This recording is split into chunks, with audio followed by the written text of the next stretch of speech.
line up here? Well, you know, there's one card in the set that stands out to me as a potential addition for mono red beatdown decks, and that's Reckless Bushwhacker. That card is no joke, and it's trivial for red decks to enable Surge. You have so much cheap stuff.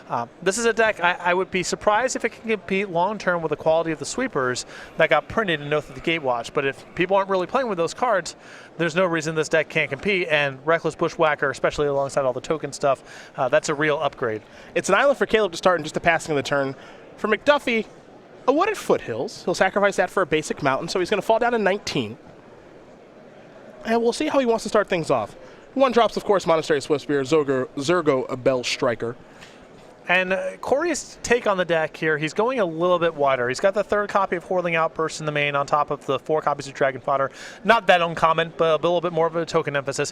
What really stands out here, no copies of Temur Battle Rage. He's playing with 3 copies of Reckless Bushwhacker on top of 4 copies of Atarka's Command, and really just trying to go wide and do a lot of damage with tokens. Still 2 copies of Become Immense, because Become Immense is great even without Temur Battle Rage. But this is much more of a token and go wide sort of deck. A Titan Strength on the upkeep here from Korey will make it so that Zergo's a 5-power creature looking to scry to start the turn. Top card's going to go on down to the bottom for McDuffie. Now he will draw for the turn. Looks like he picked up a copy of Cinderglade.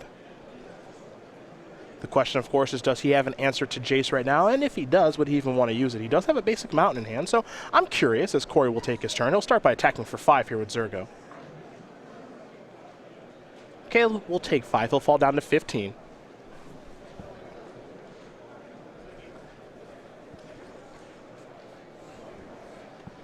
And just a Cinderglade that'll enter the battlefield tap, pass the turn back over to Scherer. Scherer, number 2 on our Season 1 leaderboard. If we ended things right now, he'd be going back to the Players' Championship yet again, where he did compete in day number 2. Here's an activation of Jace.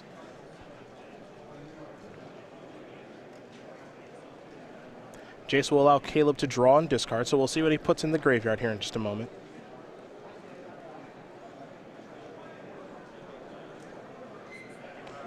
I'll go with a Treasure Cruise.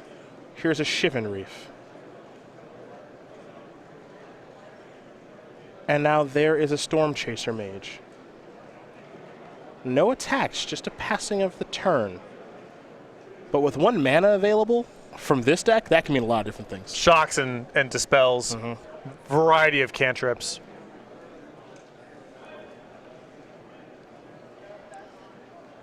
McDuffie's 3rd turn of the game will begin. A deliberate player is Korey.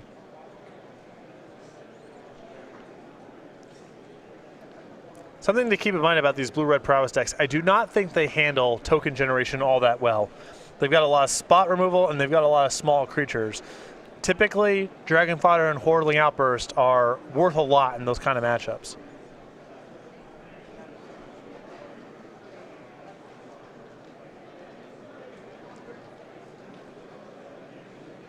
McDuffie, a lot to think about. You know, the interesting thing about Atarka Red, I think this is a pretty decision-heavy deck. Now, he has removed Temur Battle Rage from his deck, as you did mention. Caleb doesn't know that, and most people that Korey plays against won't know that. But, you know, I found, you find a Monastery Swiftspear here from Korey, it's actually a pretty difficult deck to play when you're supposed to pull the trick on a lot of the different effects. Especially when your opponent has mana up. Then, it's, all right, what are the odds my opponent has to spell or something else? And then beyond that, you've also got to figure out, well, can I ever beat that card to begin with? Do I just need to go for it?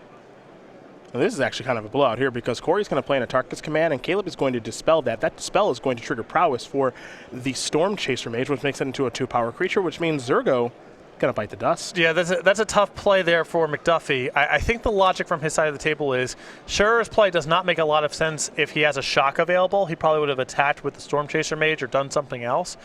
So if you're assuming you're playing around nothing there, then that's a pretty safe attack. But Dispel's the worst case scenario because your Atarka's Command gets fizzled, and that's a prowess trigger.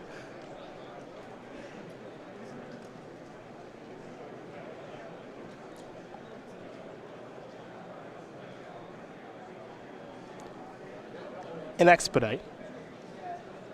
That'll trigger prowess and allow Caleb to draw a card. Also another card in the graveyard for Jace. We might see an activation of Jace here in just a moment.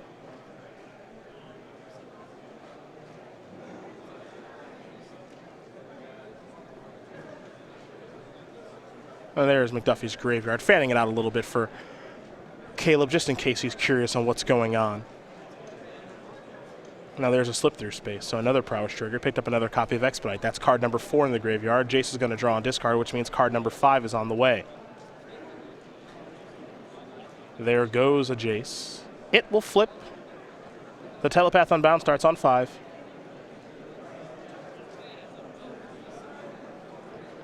And even though Jace isn't a prowess threat, Jace is still Jace. I think it's supposed to be in this game. And a lot of the spells that Scherer can flash back right now are really problematic for McDuffie, particularly the cards like Slip Through Space. Scherer can play defense and set up a kill in one turn. A little surprised maybe not to see Caleb attack that turn? I think that, he feels like he can win in combat most likely with a spell up. And there's 6 loyalty on the Jace, and the Swift Spear is shrunk. I think Scherer feels like he's got a huge edge if the game goes on for a long time and is happy just erring on the side of caution. Couple of goblins here for McDuffie from Whirling Outburst. That'll trigger prowess. For the Swift Spear, it'll make it 2 power, but actually it's 0 power because of the Jace. And Scherer's also got a copy of Treasure Cruise in hand, which is another argument for him erring on the side of caution, playing defense, buying some time, reloading, and beating McDuffie with the leftovers.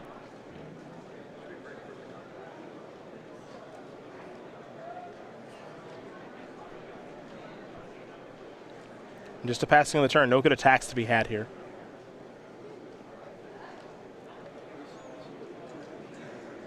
We'll head Caleb's way with a Jace on 6, Expedite in hand. Also a copy of Abbot of Carol keep there as well. Looks like that's where he's going to start. So reveal a Fiery Impulse. I've seen worse.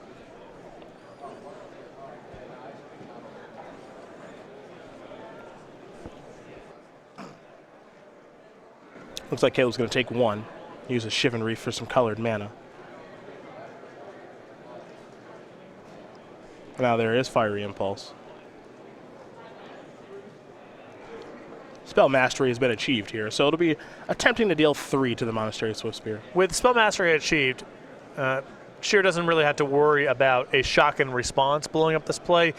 Really the only thing that can go wrong is Titan Strength, and I think that Scherer is fine trading a Fiery Impulse with a Titan Strength here. I'd probably be just fine with that too. He's trying to go wide, you've got some blockers, you trade with a Titan Strength, you got to be feeling pretty good about it. What's so interesting here, however, as the Fiery Impulse does resolve, is I think part of the reason that Caleb is maybe playing a little bit more unconventional or defensively, whichever term you want to use, is because you're always kind of scared of Team Battle Rage plus Become Immense. Well, with Scherer at 11, he's got to take that concern off the table because he can't win against that anyway. Any way that he blocks to try to save himself is going to involve his whole board getting wiped out, and he'll probably just die. So he's got to start playing around just Become Immense or a Target's Command or whatever, but can't play around the combo if you don't have to spell. There's an Abbot. Reveal a Whirling Outburst. Wooded Foothills here for McDuffie. This will allow him to search up a land, perhaps a Cinderglade on the way. But it'll just be a basic mountain, and now he can cast the Whirling Outburst and continue to do what he's been doing the entire time, which is go wide. So there's a light argument there to get the basic forest instead, because you could get in a spot where you need to be able to cast multiple green spells in the same turn, and he doesn't have Lightning Berserker or any heavy demand for red mana, so he could get the forest. The flip side of that is, no, he actually has no copies of Windswept Heath in the deck. Oh, wow, okay. I was going to say he would run out of lands to hit with Windswept Heath. I probably would have gotten the forest there. It's minor, but 2 Atarka's commands and a Become Immense, these things can happen sometimes. Sure. 3 more goblins on the way. And now we head back over to Caleb. Again, the one thing we talked about this, and we talked about this in the blue-red Prowess Mirror that we saw earlier, defense isn't something this deck does particularly well. It's more of a deck that wants to try to race you, I think. And especially against a Target's Command. If you don't have a Dispel at the ready, the combo is so overwhelming. 6 goblins and an Abbot out there. And now we're kind of in this weird spot where Caleb wants to be proactive, start applying some pressure because he can't wait all day. But to achieve that, he needs to start casting the removal spells on his own turn for prowess triggers. And once that starts happening, he can't play back against any set of pump spells. So once he wants to hang back and react with the removal spells, he kind of wants to sit back on defense with his creatures to induce that move, but he's giving McDuffie a lot of time to assemble a hand that can play over the top of a shock or even one counterspell. Jace is going down. What's looking to be recast? That's the question. Just a very awkward position that Scherer's in. He could have changed it a little bit a couple turns ago if he just was a lot more aggressive with the Storm Chaser Mage and tried to go beat downs and use his removal to keep McDuffie off balance. But once he settled in and started playing defense, this is kind of the road he's on now. And the mixture of cards just leads to a little bit of awkwardness. It looks like he's slipping through space. He can also just try to hang back on defense and set up a kill in one turn, which is something this deck is very capable of doing. Titan Strength with a draw off of slip through space. But if you're Scherer, the problem is if you're not attacking for lethal, you have to assume you're just dead on the way back. Well, there's a Titan Strength. Time to scry. Now keep in mind, Prow Triggers are happening from each of these spells that are being cast. He's played 2 spells this turn, has Caleb. Yep, so Slip Through Space is worth 2 points of damage. Titan Strength is worth 5, so that gets a 7. 8, 9, 10 with the power on the table. But McDuffie's at 18. Yeah, so eight to go. That's short by a lot. Another Titan Strength in hand. And that's 5 more, which gets Scherer to 15, but 15's still short. And then he's tapped out with no blockers.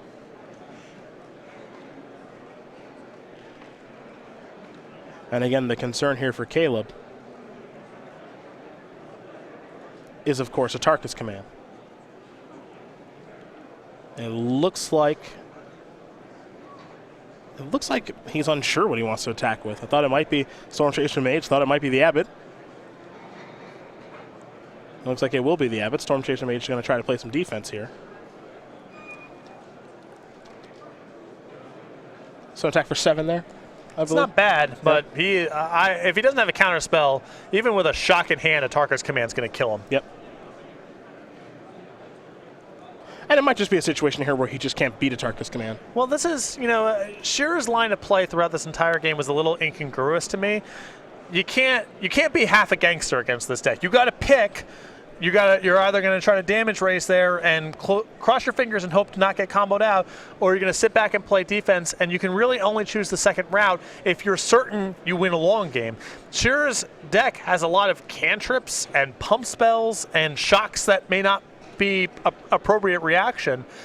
I think a couple turns ago he needed to be a little bit more aggressive with the Storm Chaser Mage, because he got himself to a spot now where he wasn't able to hold off the combo, so he kind of has to cross his fingers now and go for it, and he cost himself several turns worth of damage racing where he could have beaten a lot of different hands. Here's a lot of damage here from Korey McDuffie. You saw him lead off a Fiery Impulse. He did have Spell Mastery, and what I like about that is if he leads there and then Caleb dispels, and then Korey knows, okay, I'm good to go for a Tarkus command, which is the last card in his hand. Well, also, at this point, he can just pass the turn back because he gets Scherer down to 2 right now with this attack, and he can wait to respond with an Tarkus command. He doesn't have to cast it into a Dispel right now. He can wait. Hopefully, Scherer taps out a blue mana or what have you, and then you can go for the kill that way. Now, what is interesting maybe to note here a little bit is if he casts a Tarkus command now and it gets dispelled, well, that's one less prowess trigger.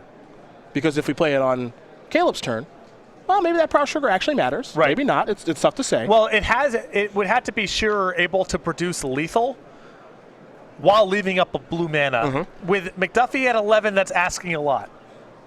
Well, going to start the turn off with a Titan Strength. So that's 2, 3, 4, 5. It's 6. It's an attack for 6 right now.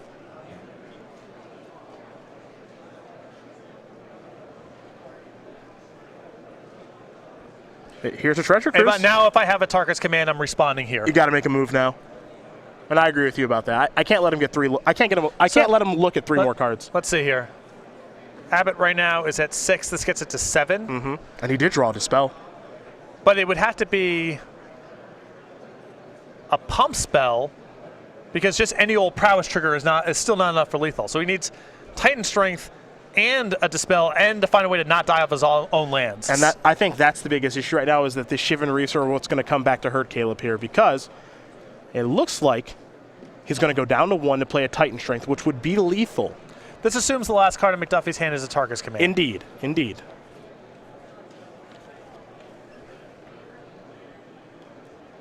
And the last card is a Tarkus command, so he will cast that. And Caleb does have Dispel in hand, but it's a Shivan Reef, which will bring him down to 0. So Korey McDuffie is going to win game number 1 here over Caleb Scherer.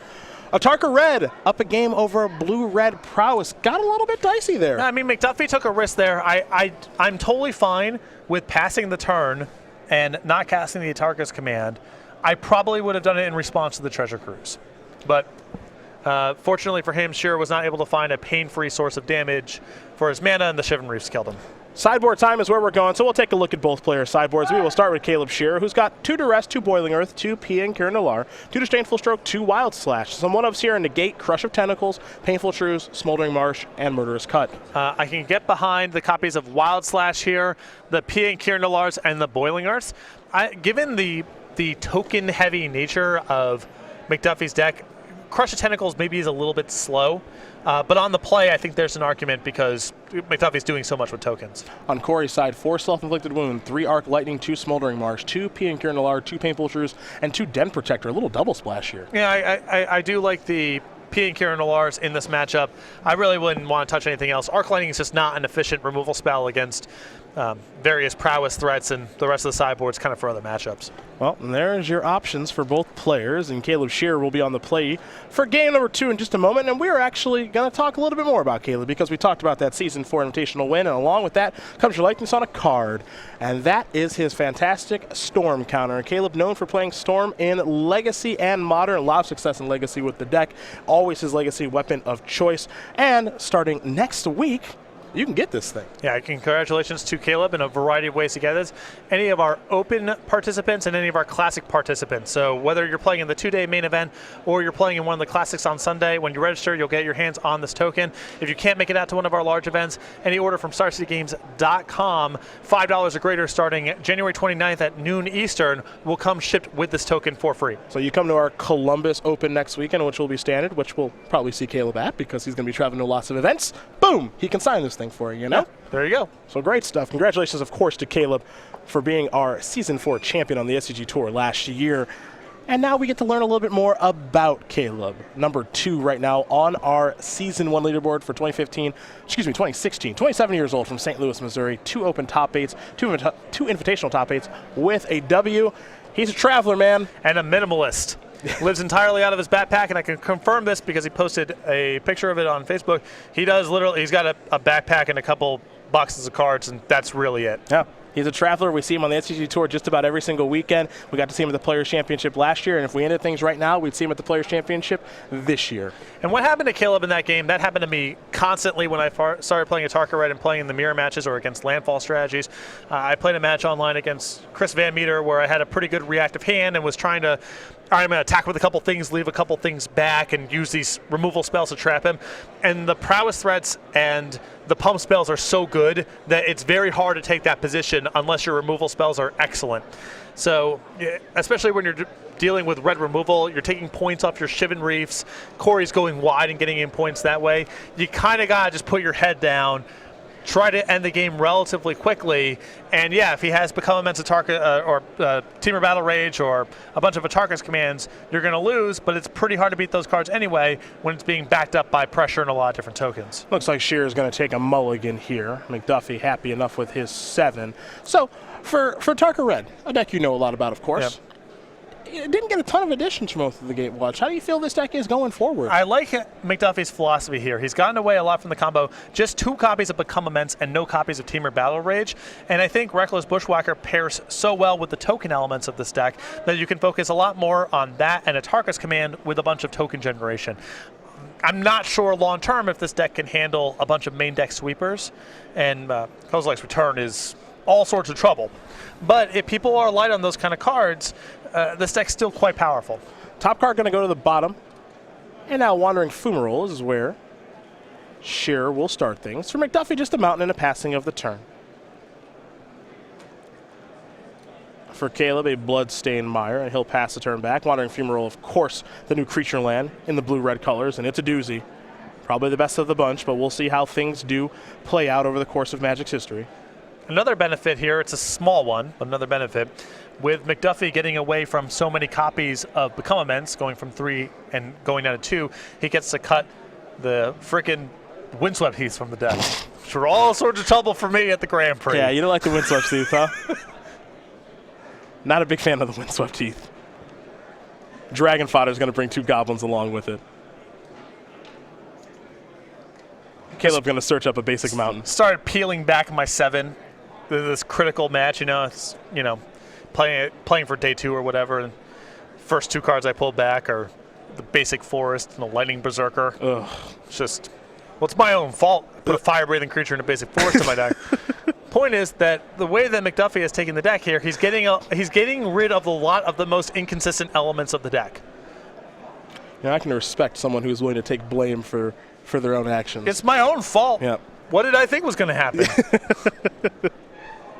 They're both on my deck list. The mystery, the solution to the mystery is right in front of me. When I played that open in Portland, that forest showed up a lot. Oh, yeah. Oh, yeah. That forest. How'd you feel about Cinderglade, the opening hand? Ugh. Oh. Yeah, not a big fan. Not great. A mountain here for Korey. Here come the beatdowns. But when you have like 3 copies of Become Immense and maybe even like Hooting Mandrills in the sideboard, stuff like that, you kind of need the additional fetch lands. Windswept Heath is a necessary evil. McDuffie's mana base a lot smoother. Let's see what else Korey's got for this turn. Looking at a Hordeling Outburst. So what does get a little bit interesting here, and we're going to see Caleb sacrifice Blue to Delta and search up a land. So Korey could have just played Hordeling Outburst that turn. Counter magic is a concern. You mentioned Kozilek's Return could also be a concern. I don't know. Caleb's deck has a bunch of small creatures and pump spells and cantrips.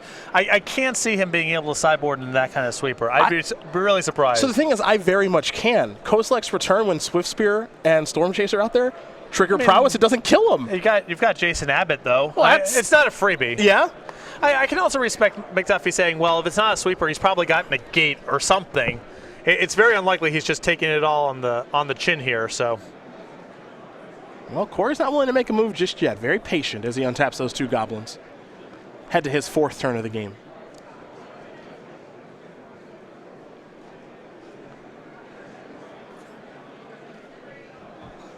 Let's see where he wants to go now. Now, Caleb does have a copy of Dispel. Fiery Impulse, a Treasure Cruise, that's got some work to do. And Scherer with Boiling Earth in hand, so he does have a good answer to the tokens. Okay. Not surprising for this prowess deck to have a lot of Boiling Earths post-board. We've seen it in Ross's list as well, because I think the token generation is problematic for this kind of deck. Well, just a strategy that goes wide against this sort of deck is very tough. Yeah, in the Atarka Red Mirror, some of the best cards. I mean, it can be fluid depending on the way the game looks, but the token generation is some of the best stuff going on, and I'd imagine here it's a lot of the same stuff. Now, Korey's a pretty savvy guy. And it's clear to me that he is playing around a bevy of things right now because he is just playing lands, attacking these goblin tokens and saying go, and basically saying, Caleb, you have to deal with these yourself. And if you want to use a sweeper to take care of these, that's fine. And if you want to use 2 spot removal spells like a Fire Impulse and a Wild Slash, okay, you traded 2 cards for essentially 1. What I like about this path here from McDuffie is doing things like this is very dangerous against decks like Jeskai Black, because if you let them make their land drops uncontested, they're eventually going to overwhelm you. They gain so much life, they generate so much card advantage. By the looks of things, Scherer doesn't have that kind of inevitability here. He's got a lot of small creatures in his deck, and spot removal spells, and pump spells, and so forth. So McDuffie can allow him to draw cards and make his land drops, because it's not like Scherer's going to get to some 4 or 5 mana play that's going to blow McDuffie out of the water. This exchange can happen. McDuffie can fire back up with another token generation effect, pass the turn back and force the same issue, and not worry that Scherer is just running away with the game with inevitability. Boiling Earth will take care of the 2 goblins. And now Caleb will just pass the turn back. That's card number 4 in the graveyard for those of you keeping track at home with Treasure Cruise. That's the only real pressure on McDuffie to move the game forward. Scherer can Treasure Cruise for 1 mana, gas up, play multiple cards in the same turn. That's kind of dangerous, and McDuffie would like to put Scherer under more pressure before that becomes a possibility, but with only 4 cards in the graveyard right now, McDuffie's still relatively safe. Now here's Hordeling Outburst. He's been holding this for a very long time. And it's going to resolve. So, 3 goblins on the way. Also of note here, McDuffie with the Smoldering Marsh, I assume this means he's brought in Painful Truths. Oh, well, here's the Bushwhacker. And this is what you were talking about. Yes. With Surge, the Reckless Bushwhacker is here, and this is a pretty big hit. And this is another copy of Atarka's Command, essentially, that McDuffie gets to play in this list, which is why he's moved away from the combo and more into token generation. And this makes sense about why he's playing the way he's been playing, is because, okay, well, if you use some sort of Wrath effect or Mass Removal effect, well, I can kind of get in a really good shot, and then we can keep playing the game that we were just playing previously. Yep. The Oath of the Gatewatch is pretty light on love for mono red beatdown decks or red splash of color beatdown decks. This card's the real deal, though, and I really like the structure that McDuffie has built around it with the amount of token generation, the amount of 1-mana spells he has. He's really trying to make Reckless Bushwhacker as powerful as possible. Cinderglade the draw.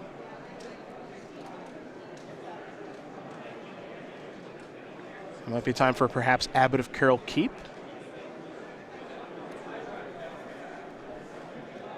Maybe not.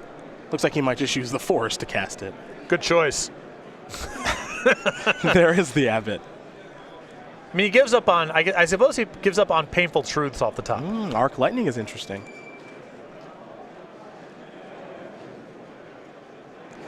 I did not think this card was going to be coming in just because it's not all that efficient at fighting over Scheer's threats. That said, a free Arc Lightning here is not bad. See where it's going to go. And McDuffie had the Kennedy or the Cinderglade back in his hand there, which is why he elected to tap the Forest. He had green mana in case that came up. Korey going to go after the Storm Chaser Mage. Titan Strength is going to try to save it. And Korey does have a copy of Fiery Impulse in hand. Gonna fire away, and we know that thing's got spell mastery because of Dragon Fodder and Hordeling Outburst. Here's a response. It's a Dispel.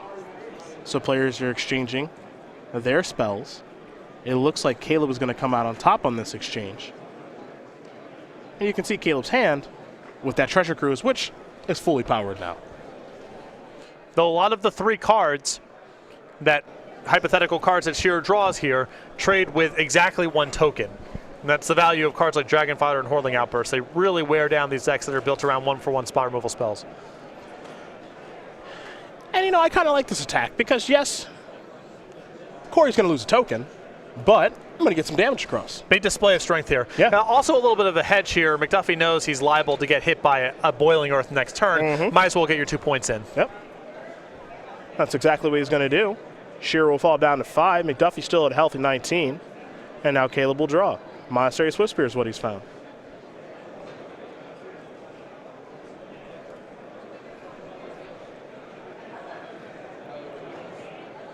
Treasure Cruise, not a bad place to start. So going to delve away the graveyard, will Caleb. Now it's time to draw 3 cards. And you can see Scherer doing this first instead of playing the Swiftspear because being able to use all of his mana for other stuff is more valuable to him by a lot right now than trying to get Swiftspear into play and hit for a bunch of damage this turn. Scherer is firmly on defense, and that play reflects that. And Abbott will reveal Swiftspear. And now Swiftspear will be played.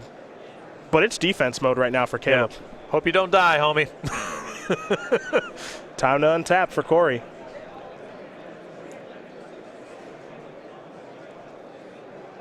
And Korey is certainly displaying some strength right now with that attack last turn. And quite a few cards in his hand. The way Korey has dictated the terms of engagement this game. Yes, absolutely. And I think that's notable. Any one good spell here, and Scherer's blocks are real bad.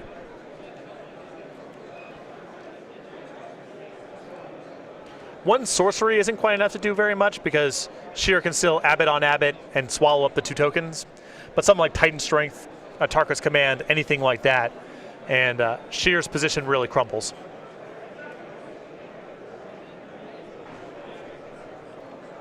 Korey going to start by tapping just a red mana. Might have Fiery Impulse in his hand. Again, remember, it does have Spell Mastery, so it'll deal 3 instead of 2.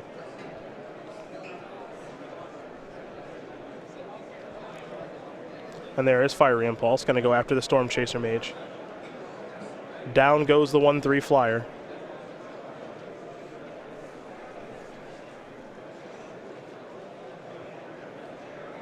See what comes next for Korey. If he's able to continue to clear a path. Keep in mind the Abbot does get a prowess trigger there. And now here's Wild Slash. Going to take care of the Swiftspear. Another prowess trigger. Abbott's now a 4/3. And now Dragon Fodder, making Abbott into a 5/4. And this forces Scherer to chump block the Abbot instead of maybe blocking a token here and trading. Now, if Boiling Host shows up, things get bad. Abbott has shown Ooh, up. a redraw. That's much more exciting. You love a redraw. A trigger. A Titan Strength. Another Abbott.